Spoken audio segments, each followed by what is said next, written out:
L'actualité fiscale est dominée par la retenue des 15% sur les rémunérations et autres avantages ponctuels ou permanents des agents et cadres de l'État congolais.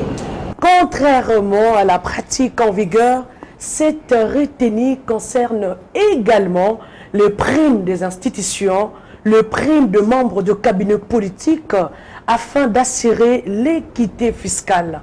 Vous le savez tous, l'objectif 2020, c'est l'atteinte ou la réalisation de 2 milliards de dollars américains comme budget annuel. Cette réalisation ou obligation exige une mobilisation accrue de recettes par le régie financière, entre autres la DGI, la DGDIA, la DGRAD. Enfin, à savoir, la retenue de 15% de l'UPER est l'une des indications du programme conclu avec le Fonds monétaire international. Nous allons aborder ces grands sujets avec le directeur de la communication de la Direction générale des impôts, mais qui est aussi professeur d'université. Nous vous disons bienvenue à tous et bienvenue, monsieur le professeur. Merci, madame. C'est à moi de vous dire bienvenue à la Direction générale des impôts. Merci. Par rapport à ces questions. Alors, il y a du vent de partout sur la retenue de 15% de l'UPER. C'est quoi cette retenue? Ben voilà, comme vous venez de le dire, madame Diane, la retenue à la source de l'impôt professionnel sur les rémunérations que nous appelons IPR, c'est un mode de paiement d'un impôt, comme vous venez de le dire. Mais en ce qui concerne l'actualité, c'est que dans le cadre de la loi des finances pour l'année 2020, qui venait d'être d'ailleurs promulguée depuis le 31 décembre de 2019, et il est prévu qu'au courant de cette année, donc à compter d'aujourd'hui, de cette date, que toutes les primes, toutes les collations et tous autres avantages que les trésors publics payent aux fonctionnaires et agents publics, aux institutions politiques, tant centrales que provinciales, ainsi que à tous leurs membres de cabinet rattachés, que donc ces primes et autres avantages soient imposés à cet impôt que nous appelons l'IPR, et cela au taux de 15%. La Direction générale des impôts doit porter à la connaissance des concernés, qui sont les fonctionnaires d'abord, ainsi que tous les agents publics, que ce n'est pas une nouveauté. Ce n'est pas une nouveauté parce que cette disposition a été prévue déjà dans l'ordonnance loi 69009 du 10 février 1969, bien sûr qui a été plusieurs fois modifiée, et que donc dans cette ordonnance loi relative aux impôts cédulaires sur les revenus, étant entendu que le salaire c'est un revenu, il a été prévu en son article 87 que toutes ces primes puissent faire l'objet d'une imposition. Donc ce n'est pas une nouveauté. Pourquoi la mise en œuvre a trop tardé? Parce que vous venez de le dire, ça date de très longtemps.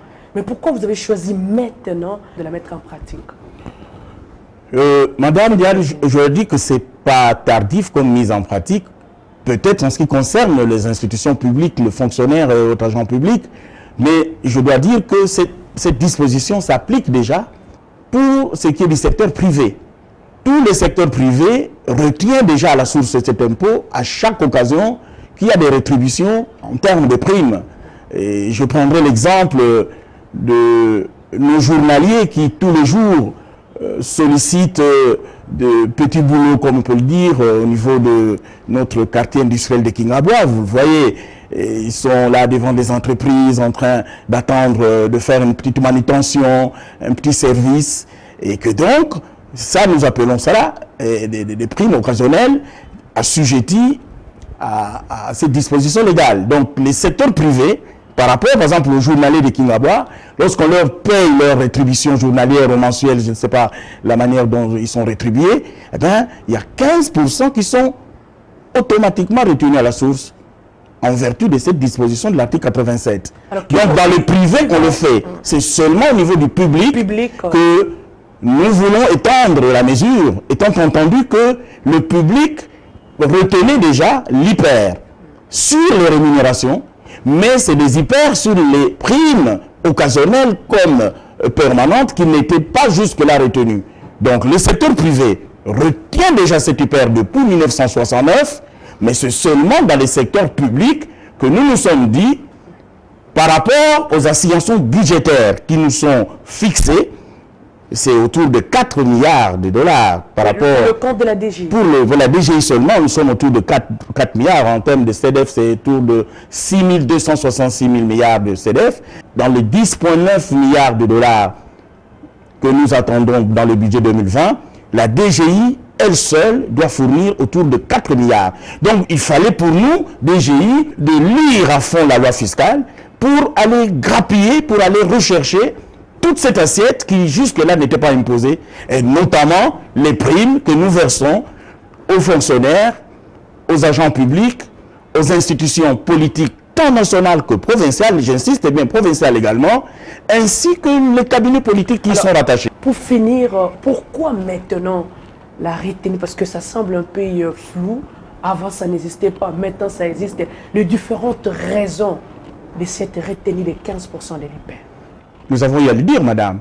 C'est vrai que la retenue était faite dans le privé, je l'ai dit pour me répéter, mais pourquoi nous voulons l'étendre dans le public? Dans le public, c'est vrai. Nous voulons l'étendre dans le public, c'est vrai qu'on aurait pu déjà le faire en 2014 avec cet arrêté interministériel, mais pourquoi maintenant, comme vous le dites? Eh c'est par rapport aux attentes budgétaires qui ont doublé pratiquement. Les attentes budgétaires ont doublé à tous les niveaux. Madame, ce n'est pas une sinécure que d'aller chercher 4 milliards de dollars dans une institution où l'année dernière, nous étions autour de 2 milliards. On nous assigne le double de nos assignations de l'année dernière. Donc, nous devons appliquer la loi fiscale que nous donne. On n'est pas sorti de la loi, madame. Nous devons appliquer la loi fiscale dans son intégrité. En fait, c'est par rapport aux assignations et par rapport à la justice fiscale également. La justice fiscale voudrait que tout le monde soit imposé à la même enseigne. Les privés payent, et pourquoi pas le public? Et je peux même vous dire que le public paie parfois beaucoup plus de primes que les privés. Chacun n'a qu'à faire un examen de conscience pour dire combien je reçois à titre de prime. Personne ne te dira la vérité. Hein. Mais lorsque tu vois le petit agent de Kingabwa à qui on donne 5 000, 10 000, on lui prend quand même 15%. Madame, c'est un problème de solidarité nationale, je pense. C'est un problème de cohésion nationale. Quand nous parlons de cette équité, tout le monde doit payer l'impôt juste, tout à fait. J'ai entendu certaines professions dans les médias dire oui, nous ne payons pas, la profession médicale notamment, parce que nous recevons des paiements, des primes qui viennent de l'étranger. Mais non, le fondement n'est pas là. Le fondement n'est pas là. Parce que cette prime que vous prenez, l'impôt, ce n'est pas la source de la rémunération. Mais c'est le fait que la rémunération soit encaissée par quelqu'un qui est sur le territoire congolais. Que ça vienne de l'étranger, que ça vienne du trésor public, du moment que c'est encaissé par quelqu'un qui est sur le territoire congolais, l'impôt est dû. Sachez simplement que, madame, il n'y a que 4 exemptions à l'impôt sur les salaires qui existent dans notre loi. Je peux les citer rapidement. Les ambassadeurs, les fonctionnaires internationaux, et ça, et je vous renvoie à l'article 94 de notre code où l'on parle des exemptions à l'impôt sur les rémunérations. En tout cas, pour tout ce qui est mission diplomatique, fonctionnaire international, et encore que par rapport aux rémunérations qui sont payées par leur pays. Si un ambassadeur, je prends un exemple, à la limite, un fonctionnaire international, était aussi, par exemple, professeur d'université au Congo, si peut-être leur statut le permettait, eh bien, il serait aussi imposé. Parce que le salaire qui lui est versé ne provient pas de son institution. Donc, les exemptions sont vraiment limitées. Et vraiment, ça ne concerne pratiquement que toutes les rétributions qui se viennent en vertu des conventions internationales. Par exemple, les missions diplomatiques. Mais vraiment, pour tout le reste, que de dire nous sommes rétribués sur des fonds étrangers, c'est pas ça qui compte. Ce qui compte, c'est que vous êtes au Congo, vous avez encaissé un revenu au Congo à titre de rémunération, parce que les autres impôts sur d'autres revenus, on n'en parle pas, les bénéfices par exemple. Ici, on ne parle que des primes, pour les primes. Donc, les fonctionnaires, moi je crois que ce qui leur manquait peut-être, c'était cette information, cette précision, que de dire que le privé paye toujours, mais que eux, à partir de cette année, on leur demande de payer par rapport aux assignations budgétaires, par rapport aux besoins sociaux. Nous avons plusieurs besoins auxquels nous devons répondre aujourd'hui en matière d'enseignement, de gratuité, en matière de construction, en matière d'infrastructure. Bref, tout le monde est au courant et tout le monde est inquiet même que de dire où allons-nous trouver toutes ces ressources budgétaires pour faire face à tous les besoins. Tout à fait. Ne voyez-vous pas d'abord que cet impôt vient réduire encore leur rémunération qui n'a pas augmenté? Vous savez, madame, l'impôt réduit toujours un revenu. Dans le principe de son application, nous ne pouvons pas y échapper. Le problème de la réduction de l'assiette par rapport à la retenue de l'impôt, c'est un phénomène qui existe depuis que le monde a commencé. Je crois que le débat n'est pas dans la détermination du niveau du salaire, mais en ce qui concerne nous, dirigeants des impôts, nous avons la mission de collecter l'impôt partout où il y a un revenu. Donc je crois que nous devons circonscrire notre débat ici dans le fait qu'il y a un revenu et qu'il faille aller lever l'impôt sur ce revenu. Le problème de l'aménagement du revenu, je crois que la loi fiscale, si nous allons la lire un peu, parce que ici nous sommes en train de vouloir vous donner les soubassements légaux de toutes ces dispositions que nous allons devoir évoquer. Exact. Pour que le contribuable qui paye son impôt sache sur base de quel soubassement légal cet impôt est levé. La levée de l'impôt, c'est une obligation constitutionnelle. Constitutionnelle qui est déjà prévue à l'article 174 de notre Constitution, qui demande et qui stipule que il ne peut être établi d'impôt que par la loi. C'est comme ça que je vais lire la loi de temps en temps. C'est la Constitution, c'est l'article 174 de la Constitution, en son paragraphe 1er. Il ne peut être établi d'impôt que par la loi. En son paragraphe 2, la Constitution continue de dire que la contribution aux charges publiques constitue un devoir pour toute personne qui vit en République démocratique du Congo. Et en paragraphe 3 de ce même article 174 de la Constitution, il est stipulé que il ne peut être établi d'exemption ou d'allègement fiscal qu'en vertu de la loi. Donc, tous ces trois paragraphes de l'article 174 de la Constitution constituent le soubassement, le fondement légal de ce que nous sommes en train de nous dire maintenant. La retenue de 15%. La retenue de 15%. Donc, et partant de cette Constitution, nous en arrivons à la loi fiscale elle-même. Cette loi fiscale qui tire son origine de la Constitution et qui est édictée à travers l'ordonnance loi de 69 que j'ai évoquée tout à l'heure. Et là, c'est l'article 84. Si nous devons lire l'article 84 de cette loi, il est prévu en cet article 84 que les rémunérations des personnes autres que celles visées au paragraphe 3 du présent article sont imposées à l'impôt à un barème proportionnel. Le prime, oui, tout à fait. C'est dire que j'en viens. Pour dire que le soubassement légal, maintenant, la loi fiscale qui émane de la Constitution, c'est l'article, ce sont les articles que je vais combiner à l'article 84, qui prévoit le barème. Et ce barème prévoit que nulle personne ne peut payer un impôt sur le salaire en deçà de 2000 francs congolais. Ça, c'est la loi des finances de 2020. Ça signifie que toute personne qui perçoit une rémunération ne peut pas payer un impôt inférieur à 2000 francs congolais. Alors, parlons des fonctionnaires pour revenir à notre sujet. Parce que c'est le point vital, qui sont assujettis de payer tout à fait, qui est assujetti. Mais parlons de ce minimum. Les fonctionnaires sont assujettis à un IPER, il est vrai. Qui existait déjà. Qui existait déjà et qui est déjà payé. L'IPER, chaque mois, même les fonctionnaires payent l'IPER. Mais aujourd'hui, le débat, c'est sur les primes. Parlons d'abord de l'IPER avant de parler des primes. Les fonctionnaires payent un IPER à travers le ministère du Budget à hauteur de, jusque-là c'était 1500 l'année dernière, et cette année nous passons à 4000 pour le cadre et 2500 pour tous les fonctionnaires. Pourquoi on a fixé ça ainsi? C'est parce que vous verrez, comme je l'ai dit dans la loi ici, le paragraphe 1er de l'article 84, il est dit que personne ne peut payer un impôt sur le salaire inférieur à 2000 francs. Je prends le SMICAR. Le SMICAR, c'est-à-dire la personne qui perçoit le salaire minimum au Congo. Nous avons un barème aujourd'hui à l'article 84 qui prévoit que le SMIC, qui est de 1 944 000 francs congolais l'année, nous pouvons faire les calculs, divisé par 12 mois, ça nous fait 162 000 francs congolais le mois. On estime. On estime, autour. Donc, un SMICAR du secteur privé qui perçoit un salaire minimum de 162 000 francs le mois, lorsque j'applique le barème qui est à l'article 84 de notre code ici, le barème prévoit 4 tranches rapidement, 3% pour les revenus de 0 à 1 944 000, donc les SMICAR. Lorsque j'applique les 3%, ils payent un impôt de 4 860 francs. Or, le fonctionnaire, lui, ne payera que 2 500 francs. Donc, le fonctionnaire congolais paye même moins que les SMICAR.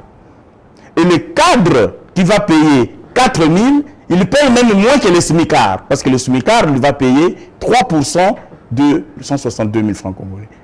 Donc, c'est pour vous montrer que le fonctionnaire, on a bien tenu compte de son salaire qui n'est pas substantiel. Élevé, oui. Tout à fait, parce que nous savons qu'un SMICAR qui est autour de 168 000, 162 000 paye 4 860 francs d'impôts, alors que le fonctionnaire cadre, lui, ne paye que 4 000. Donc, vous comprenez que la pression fiscale sur le fonctionnaire est même plus faible que sur le SMICAR. Alors, qu'en est-il maintenant des primes? Les primes, c'est 15% de combien? De tout ce qu'on verse à chacun. Alors, sur ce point, madame, je dois vous dire que... Là où il y a des problèmes, parce qu'au Congo, les primes sont plus élevées que le salaire. Alors, les gens se disent, mais nous allons verser au-delà de ce que nous gagnons. Tout à fait, madame. Voilà. Tout à fait, madame. Mais il est vrai que lorsque le législateur a dit que pour les rémunérations, c'est le barème qu'il faille appliquer. 3% pour la tranche de 0 à 1 944 000 francs congolais l'année. Donc, vous pouvez diviser par 12 pour avoir les salaires mensuels. Aujourd'hui, nous avons la deuxième tranche qui est de 15% qui va de 1 944 001 jusqu'à 21 600 000 francs congolais. Là, c'est 15% de tranche. La troisième tranche qui ira à 30% sur la partie de la rémunération qui ira de 21 601 francs congolais jusqu'à 43 200 000 francs congolais. Donc, comme vous constatez, de 3% à 30%, nous en sommes encore à 43 200 000 francs congolais.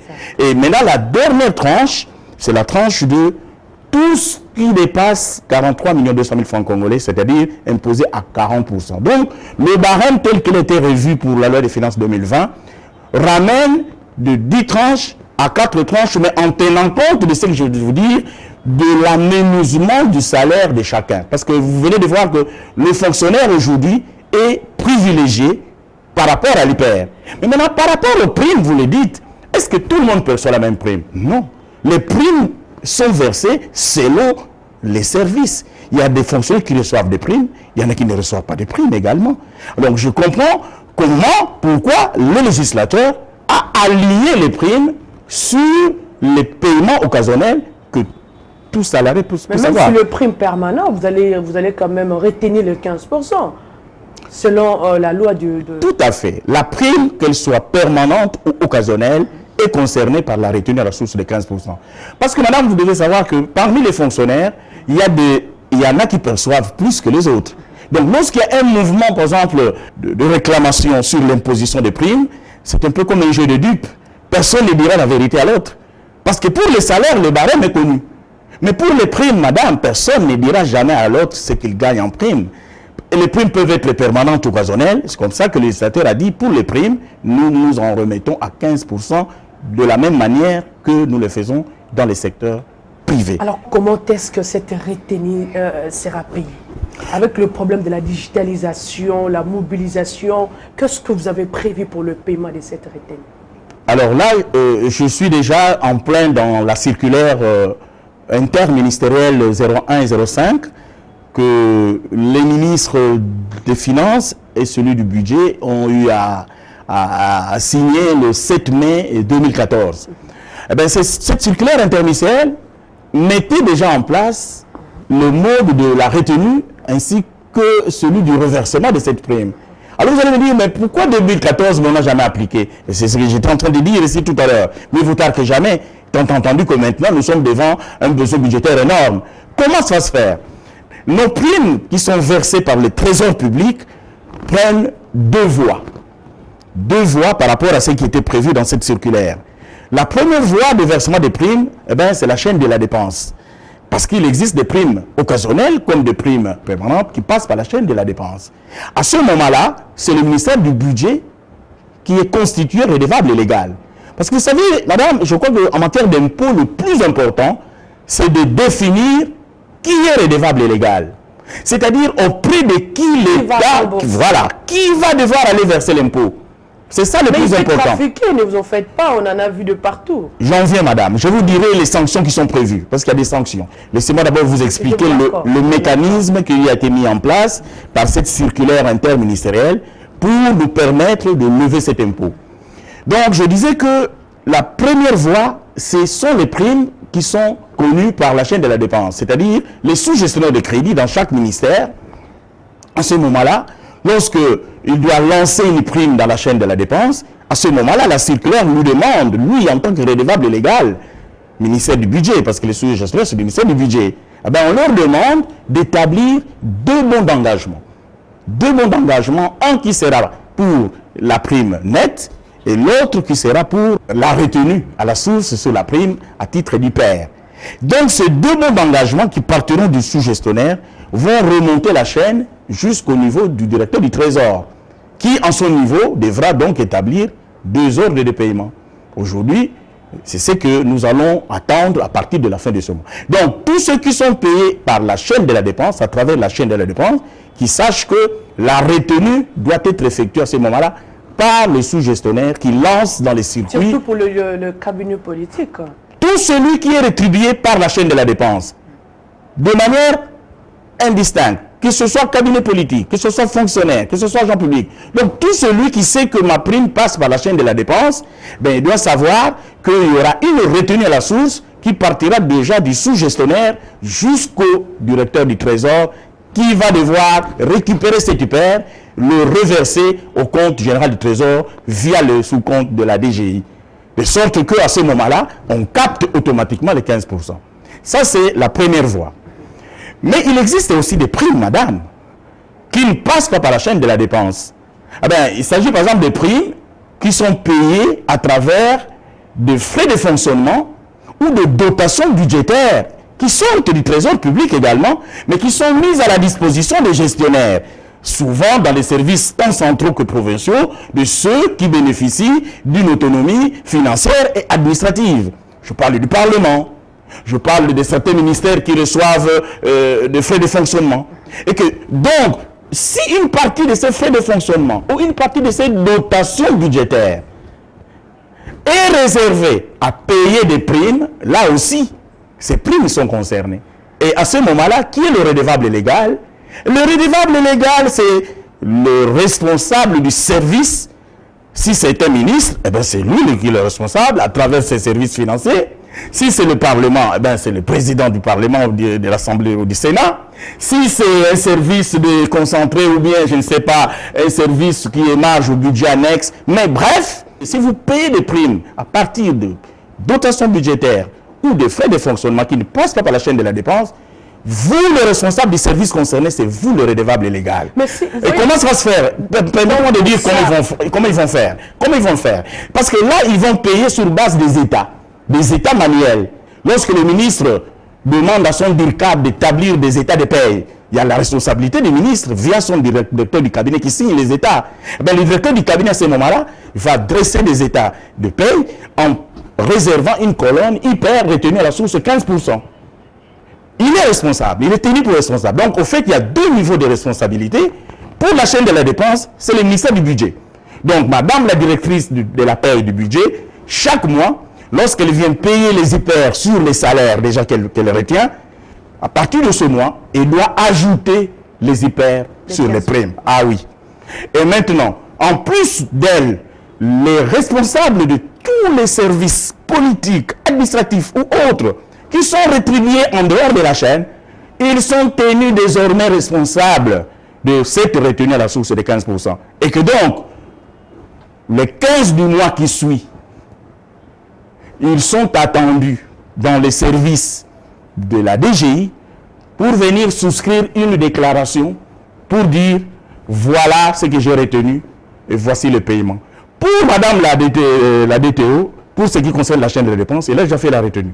Tandis que pour les autres services qui sont payés par dotation ou par frais de fonctionnement, eh ben, ils devront aussi venir déclarer et payer. Moi, je me dis, le vrai problème, c'est dans le frais de fonctionnement. Nous disons dans tout. Pourquoi? Parce que la personne, elle est seule avec sa conscience de déclarer et de calculer par rapport aux frais de fonctionnement ou ce que ses agents ou le membre du cabinet reçoivent. Quelles sont les sanctions que vous avez prévues si cette loi n'est pas respectée? Parlons des sanctions, madame, comme on l'a dit, une loi sans sanction n'opère pas. Eh bien, les sanctions qui sont prévues par rapport à nos fiscalités, c'est dans le code toujours que nous allons les chercher. Ben, je vous renvoie à l'article 76, 76 pour le dire, de notre ordonnance loi que j'ai évoquée tout à l'heure. Cet article 76 donne la possibilité à l'administration fiscale d'opérer des régularisations au cas où un impôt n'est pas payé. Donc, pour les retenir à la source de ces hyper, nous nous en remettons aussi à l'article 76. De la même façon que nous le faisons pour les bénéfices. Vous voyez les inspecteurs des impôts qui vont dans les entreprises voir si la déclaration a été correctement été faite. Eh bien, nous allons faire pareil. Nous allons actionner l'article 76, peut-être avec le concours d'autres institutions de contrôle que le pays a. Je parle de l'inspection générale des finances, je parle de contrôleurs de finances, mais la loi fiscale ici prévoit que le redevable légal qui n'aura pas retenu ces hyper-là sur les primes ou je ne sais pas sur les rémunérations fera l'objet d'un redressement. Et le redressement sera établi à son nom. Donc il y aura un problème de responsabilité, madame. Individuel. Oui, individuel, bien entendu. De la même façon que lorsque vous avez un employeur qui n'a pas retenu les hyper, eh bien c'est à lui qu'on va s'en prendre avec les pénalités. Ce serait vraiment une absurdité que de se faire réclamer des impôts qu'on aurait pu retirer sur un salaire de quelqu'un qui se la coule douce quelque part, et vous vous trouvez en difficulté, en prison peut-être. Donc madame, je crois que les sous-gestionnaires, j'espère qu'ils vont bien intégrer cette donne, et nous allons encore continuer à vulgariser qu'ils sont tenus pour responsables en tant que redevables légaux. Et il n'y a pas que les sous-gestionnaires, il y a également ceux qui gèrent les institutions qui reçoivent les frais de fonctionnement, ainsi que les dotations budgétaires. Ils seront tenus pour responsables, madame. Le directeur de cabinet d'un ministère, d'une institution quelconque, politique ou quoi, qui n'aurait pas retenu les hyper de 15% sur les primes. Nous allons établir un avis de redressement à sa charge, et cet avis de redressement fera l'objet d'un avis de mise en recouvrement. Et cet avis de mise en recouvrement suivra les procédures légalement établies. Et au finish, lorsque nous aurons à rendre compte du budget 2020 auprès de la reddition des comptes ou d'autres organes de contrôle, mais il sera tenu pour responsable. Parce que retenez, madame, que lorsque nous avons calé le budget 2020, la DGI en elle-même doit produire 6 266 milliards. Donc 40%, pratiquement, autour de 40% de nos familles, 10,9, 11 milliards. Et que donc, nous avons une responsabilité d'évaluer chaque nature d'impôt. Et nous avons fait tout ce travail. Donc, par rapport à cette rubrique hyper, nous savons d'où ça doit venir et combien ça va nous rapporter. Et que donc, le moment venu, nous, on rendra compte à ceux qui viendront nous contrôler. La Cour des comptes passe tous les temps. L'inspection des finances viendra. Le Parlement viendra. L'autorité budgétaire viendra nous dire pourquoi vous n'avez pas atteint. Mais on sortira les États. Qu'à telle date, tel mois, tel responsable aurait dû retenir l'IPER, mais il ne l'a pas fait. À ces moments-là, chacun fera son travail. Nous, à notre niveau, impôt, nous allons appliquer l'article 76 et il y aura des pénalités également. Nous allons réclamer et le principal et les pénalités à sa charge. Donc, c'est pour dire que les gestionnaires de crédit, le ministère du budget, ainsi que tous les responsables des services qui reçoivent les rétributions de l'État, j'en appelle à leur sens de responsabilité, madame. Merci beaucoup. Tout impôt a une loi a une sanction. Payer son impôt, c'est construire son pays. Nous vous disons au revoir et à très vite.